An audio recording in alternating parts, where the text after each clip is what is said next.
Ni kuombe uchukue sekunde chache kusubscribe channel hii ili kuendelea kupata ripoti zetu zote kali kila siku. Asante. Serikali ya Marekani imetangaza kusimamisha kwa muda shughuli katika ubalozi wake uliopo nchini Kuwait, huku ikiwashauri raia wake waliopo katika taifa hilo kuondoka haraka iwezekanavyo endapo wanaweza kufanya hivyo kwa usalama. Tangazo hilo limetolewa Alhamisi kupitia taarifa rasmi ya Wizara ya Mambo ya Nje ya Marekani, ikisisitiza kuwa kulinda usalama wa Wamarekani wanaoishi au kufanya kazi nje ya nchi ni kipaumbele kikuu cha serikali.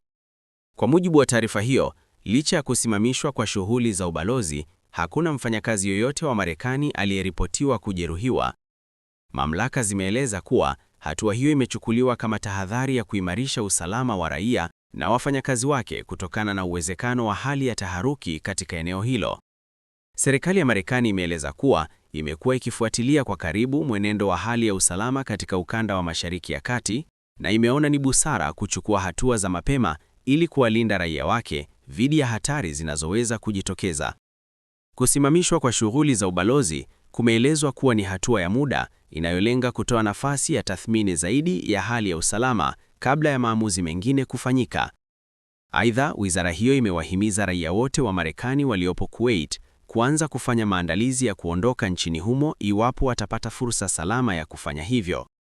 Wameshauriwa kutumia usafiri wa kawaida kama ndege za kibiashara au njia nyingine salama zinazopatikana ili kurejea nyumbani au kuelekea katika maeneo salama zaidi. Taarifa hiyo pia imeonya kuwa raia wa Marekani hawapaswi kusubiri hadi hali iwe mbaya zaidi ndipo wachukue hatua ya kuondoka. Badala yake, wametakiwa kufuatilia taarifa rasmi kutoka kwa mamlaka za Marekani na kuzingatia ushauri wa kiusalama unaotolewa na ubalozi pamoja na wizara husika. Wachambuzi wa masuala ya kimataifa wanasema kuwa hatua kama hizi mara nyingi huchukuliwa pale kunapokuwa na dalili za hatari za kiusalama au mvutano wa kisiasa unaoweza kuhatarisha usalama wa raia wa kigeni. Ingawa taarifa hiyo haikubainisha sababu maalumu zilizopelekea uamuzi huo, imeonyesha kuwa Marekani imechagua kuchukua tahadhari mapema. Kwa upande wa Kuwait, bado hakuna taarifa rasmi ya kina iliyotolewa kuhusu tangazo hilo. Hata hivyo, uhusiano kati ya Kuwait na Marekani kwa muda mrefu umekuwa wa karibu, hasa katika masuala ya usalama na diplomasia. Kuwait inachukuliwa kuwa mshirika muhimu wa Marekani katika eneo la Mashariki ya Kati, huku nchi hizo mbili zikishirikiana mara kwa mara katika nyanja za kiuchumi na kiusalama.